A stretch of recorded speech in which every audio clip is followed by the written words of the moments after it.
Hi, I'm Andrea White, CEO of Elite Leadership Coaching by Andrea, where we help women of color to win in business ownership.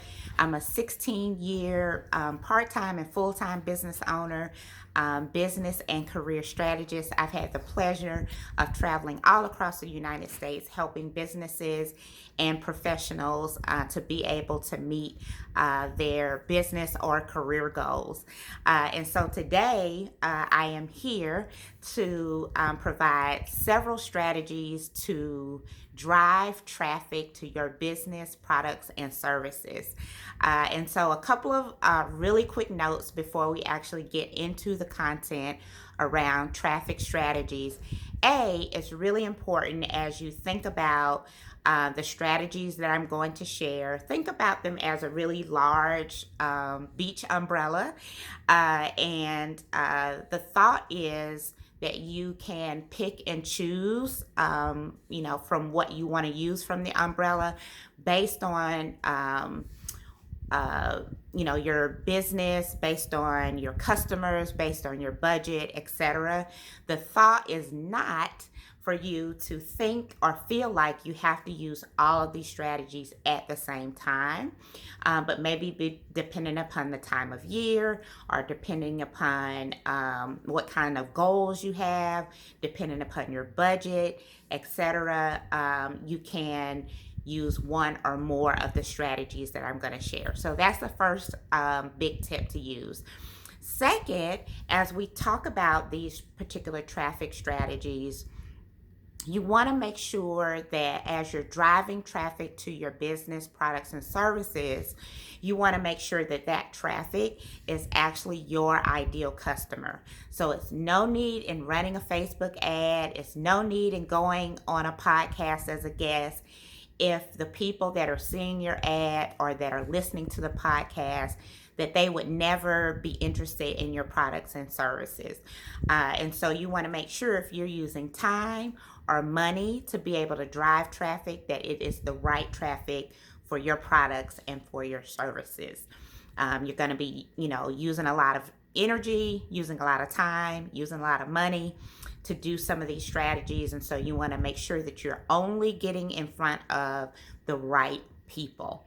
And so that brings me to the third piece of housekeeping before we get into the content.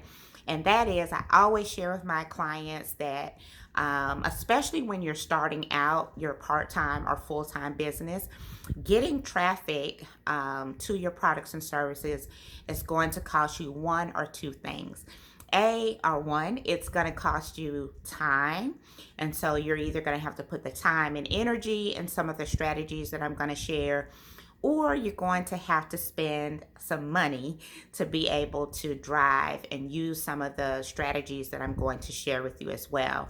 And so as you grow, as your business becomes more successful, then how you mix and match the strategies will probably change. Maybe at some point you can do more money, you can spend more money on ads, and maybe you can be really selective about some of the other traffic ideas that use your time, as an example.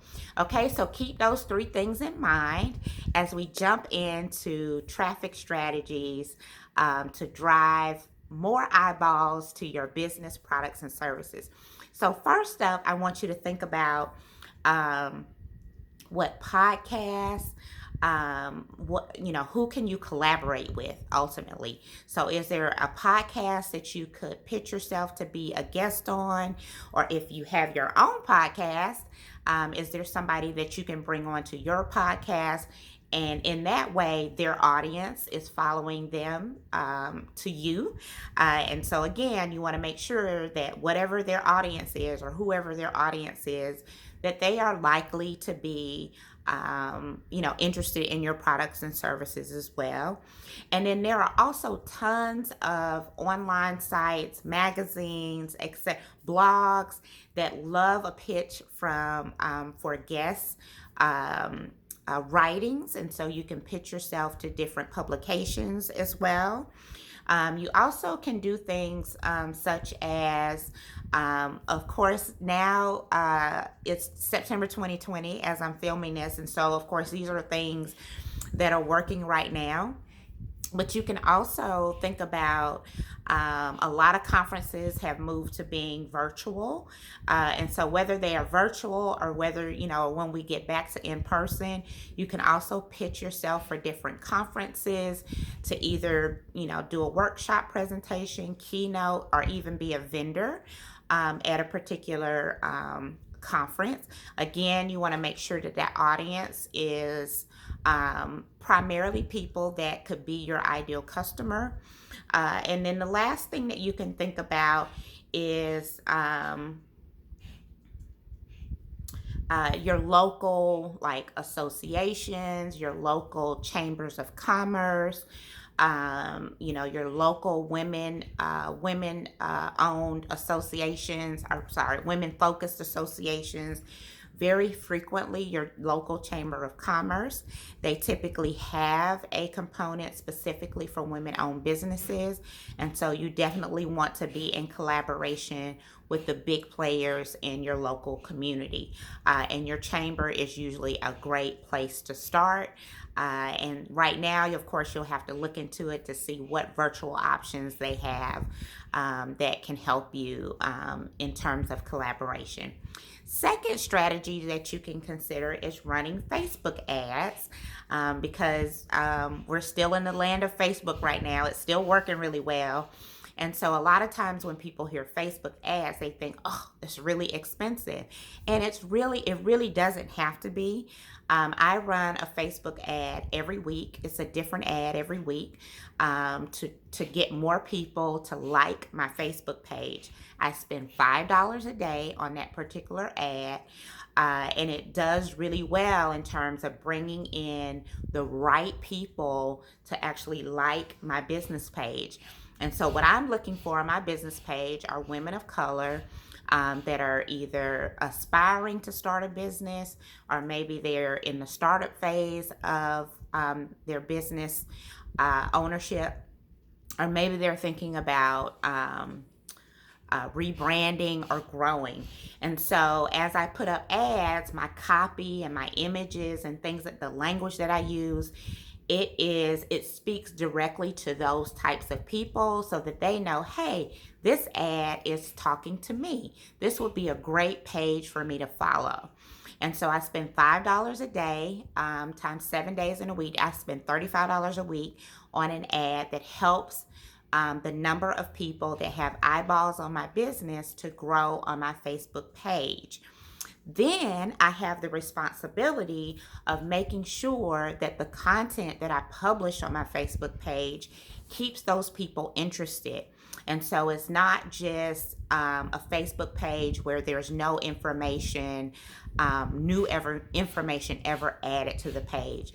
So if that's a strategy that you choose to use, you also have to take on the responsibility of keeping your feed and keeping your, Facebook business page stories fresh. Okay, so $5 a day is all it takes.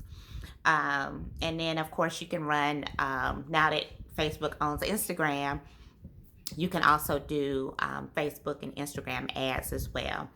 Third up is you can host webinars, of course. And so you want to make sure that you make it worth people's time. So you want to make sure that you're giving tips. And you want to make sure that as you're doing that those tips are really easy to implement. It's low hanging fruit for the people that will attend, and that it's very actionable. And these types of things are really applicable to any type of business.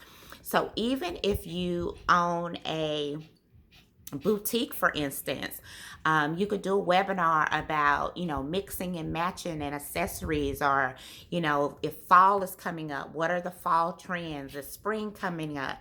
What are the spring trends?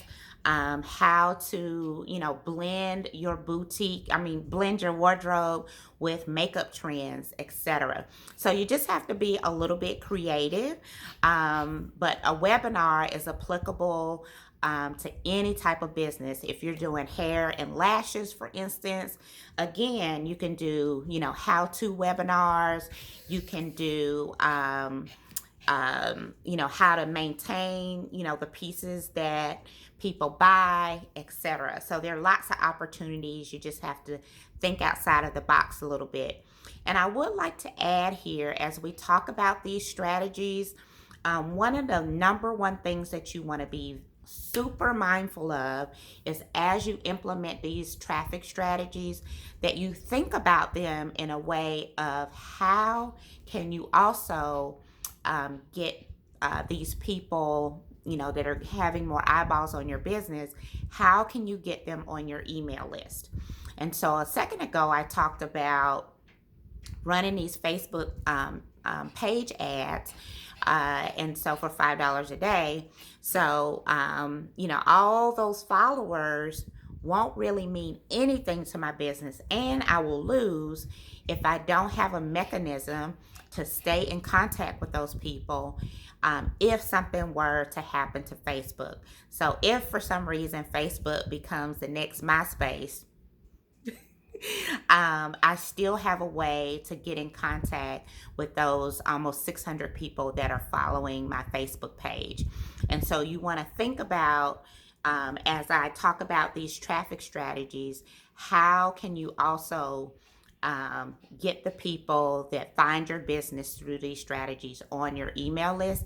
And then in that way, you actually own that asset. You actually own the ability to be able to get in contact with people that you found in all of these different ways. And so I hope that makes sense to you. The next strategy that I want to talk to you about is to do just what I'm doing, and that is to actually record videos. And again, you can do how-tos, tips too. You can host a virtual pop-up shop if you are, a boutique owner, shoetique owner. If you sell jewelry, if you sell makeup, you can actually do pop-up shops and demonstrations on social media as well. And then if you choose to use that particular strategy, you want to make sure that in addition to your quick, easy actions that you share in your video, that it's really easy for people to buy. Based on what you are featuring in your video. Next up, you can think about hosting a virtual interview, a virtual summit, or broadcast, I should say, with other business owners, so that everybody that's sort of involved is complementary to each other, and there is this possibility that as people tune in, they perhaps can be customers for you as well as anybody else that's involved in the virtual summit. And then you can also interview clients or people that have purchased from you before. You can ask them, for your people that aren't shy, you can ask them to shoot a video of them using your product or service, receiving your product or service, or components of your service in the mail, to talk about how great the product is. And then in that way, you can share that information on your social media sites as well. And those people that actually are helping you with the video testimonial, that they can also share it with their circle and network too. And then one of my favorite things to do is to do what's called social listening. And so that is, following certain, influencers and things of that nature, following their pages, following people that are your ideal customer, not necessarily in the influencer market, but just looking and listening to what people are saying about your particular area of business. And so again, if you, are if you do B2B products and services, then doing some social listening on LinkedIn, for instance, maybe using a couple of hashtags to key in on, where your ideal customer is really paying attention. What questions are they asking? What problems are they expressing that they're having? And then, is there a way for you to chime in and provide a solution? Or do you not want to chime in? You want to keep listening, keep listening, keep listening. And then, as you see sort of trends in social listening, you see trends in the problems that people are talking about. You are able to actually develop new products and services that address those frequent problems that you're hearing about. And again, this works for any type of industry. If you just think about it in the right way, it's a great way to be able to add to the products and services that you offer by listening to other people, listening to the problems that they're grappling with, and then you come in and either create a new product and service for your business based on that problem, or you just, chime in, give a solution. You might send a link to something that you have found helpful to people, and then that way people begin to pay attention to you as well. So that's called social listening. I love to do it. It helps me to create products and services. It helps me to fine tune my coaching programs, etc. The next thing you can do as a part of social listening, and this is an interesting one as well, but you can also read book reviews. And so you can go to Amazon, for instance, look at books that are in your particular niche, and then go through and read the reviews of what people are saying about the book, what problems they had that led them to read the book. Did the book solve their problems? And again, it's an opportunity for you to be able to listen and then see if there is a way for you to create a product or service that really addresses those common problems that people maybe share in a book review. And so ultimately, you're looking for opportunities to demonstrate value by social listening. And then you take what you hear through that social listening and you either respond back to people, you may reply to a particular comment, or, like I said before, you can develop new products and services or begin to offer a new product or service based on what you've heard in that social listening. You can also create an interesting side project. So things like you could do a challenge. So you can do a 3 or 4 day challenge and have people, run maybe a $5 a day ad if you have time to run it for two weeks or so before the challenge. So you can run a challenge. Of course, you can do those collaborations that I shared at the top of this particular video. And then you can also do an interview series, which is an excellent idea. And so if there's an opportunity to reach out to different influencers in your particular niche, or different people in your network that you think would bring value to your customer base, then do an interview series. And in that way, those people that are actually in that interview series, again, their people are likely to also begin to follow you as well. And so think of any kind of interesting side project that you can do to bring more traffic to your business products or services.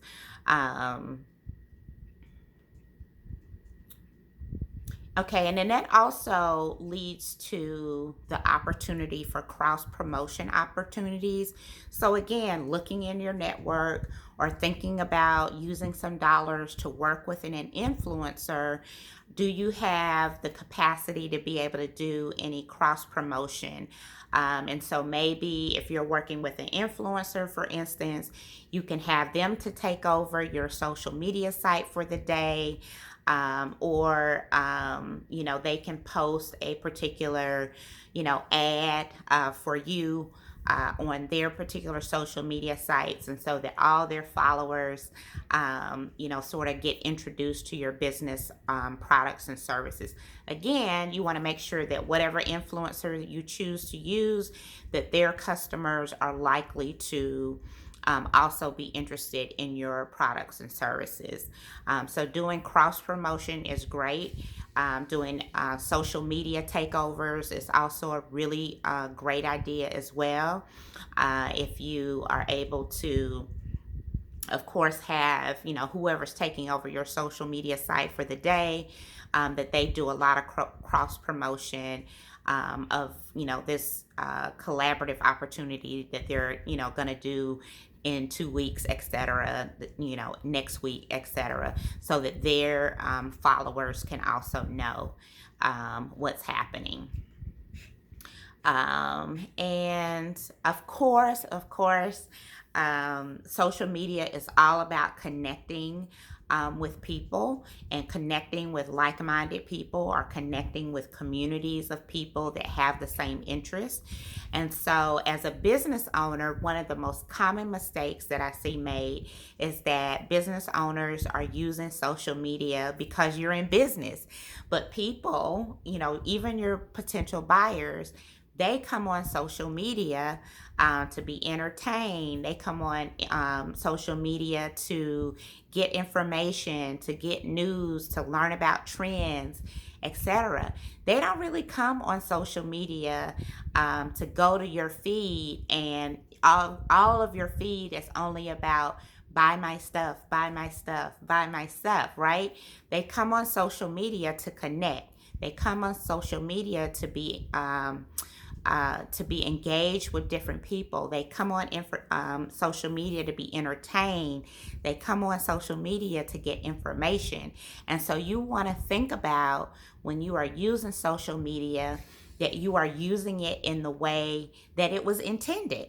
And so if you want people to follow you, know, like, and trust you so that they eventually buy from you, then you want to make sure that your social media sites and your social media feeds are designed in a way that really matches why people come on social media.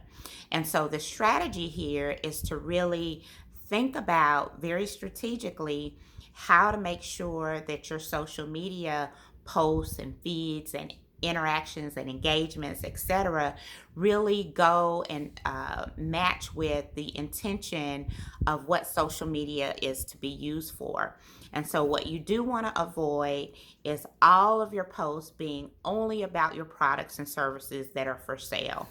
It is great, of course, and a must, because you are in business, to actually make offers on social media in your posts and things of that nature. But you also want to think about adding value. Is there a way to be entertaining appropriately? Is there a way to provide education and information? Is there a way to provide connection and engagement with people? That's why people use social media. And so you want to make sure that you are designing your presence on social media in that way. And the more you do that, the more people and the more eyeballs that are going to be on your business, because your posts and how you show up on social media is in alignment with why people like to come on social media. So I hope that makes sense for you. And the last concept that I'd like to share with you is you can also always do contests, quizzes. Um, One of the things I want to say about contests, as well as, you might hear like for like campaigns. Again, you want to make sure that if you're doing like for like exchanges, like, how likely is it that all of those like for likes are going to be people that are interested in your products and services? So I just want to caution you to be very conscious about the quality of people that have their eyes on your business versus the quantity. And so the quantity of people on your email list the quality of people on your email list and the quality of your followers on social media, it matters way more than the numbers. Your numbers are just a metrics. And so what we know to be true is that dollar for dollar, dollar for person on your email list, for every person on your email list, it usually on the very low end equals a dollar made in your business. And so as your email list grows, so will your sales. And so that's why it's really important as you use these traffic strategies that you're also side by side figuring out ways to not only get these people to get their eyeballs on your business products and services, but to also figure out ways to actually add these people to your email list. And that is a video for another day. So the more people that get eyes on your business, the next step is to think about how to get these people onto your email list, because we know to be true that for every person that sits on your email list, you're very likely to make $1 or more, even if you do a terrible job, right? We know that one person on your email list roughly equals $1. And so you can see as if you have 100 people on your email list, you're likely to make like $100. When you email your list with offers and things of that nature. So again, that is a video for another day. Stay tuned, watch out. You never know when it's coming. Those are the strategies that I have for you to increase traffic and eyeballs on your business products and services. Please use them according to your capacity to be able to put some things into play based on maybe your, what type of business you're in, what your budget is, and of course, what your customers are really looking for.